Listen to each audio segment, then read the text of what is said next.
ஹல்லேலூயா. கர்த்தருடைய நாமம் மகிமைப்படுவதாக. தேவ பிள்ளைங்களே, நாங்கள் எப்படி இருக்கிறீங்க? நல்லா இருக்கிறீங்களா? கர்த்தருக்குள்ள மகிழ்ச்சியாக இருக்கிறீங்களா? எங்கெங்க நல்லா இருக்குது? ரொம்ப நிந்திக்கப்படுறோம், ரொம்ப அவமானப்படுறோம், அநேகரால் புறக்கணிக்கப்பட்டு கேவலமாக நாங்கள் வாழ்ந்துட்டுருக்குறோம். எங்கள் வாழ்க்கையே ஒரு கேள்வியாக இருக்குதுங்க அப்படின்னு சொல்கிறீங்களா? பைபிள் ஒரு வசனம் இருக்குது பாருங்க. புலம்பல் 5ஆம் அதிகாரம் 1ஆம் வசனம். கர்த்தாவே, எங்களுக்கு நேரிட்டதை நினைத்தருளும், எங்கள் நிந்தையை நோக்கி பாரும். பாருங்க, எங்களுக்கு நேரிட்டதை நினைத்தருளும், எங்கள் நிந்தையை நோக்கி பாரும். உங்களுக்கு என்ன நேரிட்டு இருக்குதுங்க? உங்களை நினைக்கிறதுக்கு ஒருத்தர் இருக்கிறாருங்க. உங்களுக்கு நடக்கிற சம்பவம் அவர் பார்க்காம இல்லை. என் வீட்டில் இந்த பிரச்சனைங்க, என் மகனுக்கு அந்த பிரச்சனை, என் மகளுக்கு அந்த பிரச்சனை, எங்களுக்கு என்ன மாதிரியான காரியம் நேரிட்டு இருக்குது தெரியுமா? எங்கள் வீடே ஒரு நரகம் போல் இருக்குது, எங்கள் பிள்ளைகளுடைய வாழ்க்கையே ஒரு போர்க்காலம் போல் இருக்குது. என்ன செய்யறதுன்னு புரியலைங்க, என்ன பண்ணுறதுன்னு புரியலைங்க. நாங்கள் ரொம்ப நிந்தையை சகித்து கொண்டு இருக்கிறோம்.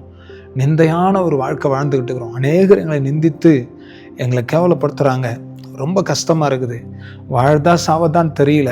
இந்த ஓட்டத்தை ஓட முடியுமா முடியாதான்னு தெரியல. ஏங்க இந்த லைஃபு, ஏங்க இந்த வாழ்க்கை, ஏங்க இந்த ஜீவியம், எனக்கு ஏங்க இந்த வழி அப்படின்னு சொல்லிட்டு கலங்குறீங்களா? கர்த்தர் உங்கள் நிந்தையை நீக்கி போடுவார். கர்த்தர் உங்களுடைய உங்களுக்கு நேரிட்டு இருக்கிற எல்லா சம்பவங்களையும் அவர் அறிந்திருக்கிறார். அவருடைய கண்களுக்கு மறைவானது இல்லைங்க. உங்களுக்கு என்ன நேரிட்டு இருக்குதோ, உங்களுக்கு என்ன நடந்திருக்குதோ, அது எல்லாத்தையும் ஆண்டவர் பார்த்துட்டு இருக்கிறார். கவலையே படாதீங்க. கர்த்தர் உங்களை விடுவித்து அற்புத அடையாளங்களை செய்து உங்களை ஆசீர்வதித்து உங்களை கனப்படுத்துவார். தேவ சமூகத்தில் வசனத்தின்படி நாம் ஜெபிக்க போகிறோம். கர்த்தர் உங்களை விடுவித்து அற்புதங்களை செய்ய போகிறார். ஜெபிக்கலாமா? அப்பனே, இந்த மகனுக்கு இந்த மகளுக்கு நேரிட்டு இருக்கிற நிந்தைகளையும் அவமானத்தையும் கண்ணோக்கி பார்த்து, இந்த மகனை நிந்தையிலிருந்து அவமானத்திலிருந்து இந்த மகளை ஆண்டவரை எல்லா போராட்டத்திலிருந்து விடுவித்து கர்த்தர்களை வெளியே கொண்டு வாங்க.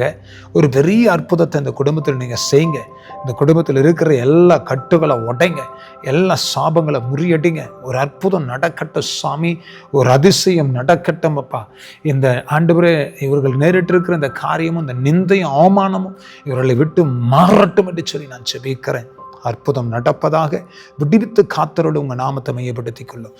இயேசு கிறிஸ்துவின் நாமத்தினால் ஆசீர்வதித்து ஜெபிக்கிறோம் நல்ல பிதாவே. ஆமென், ஆமென், ஆமென்.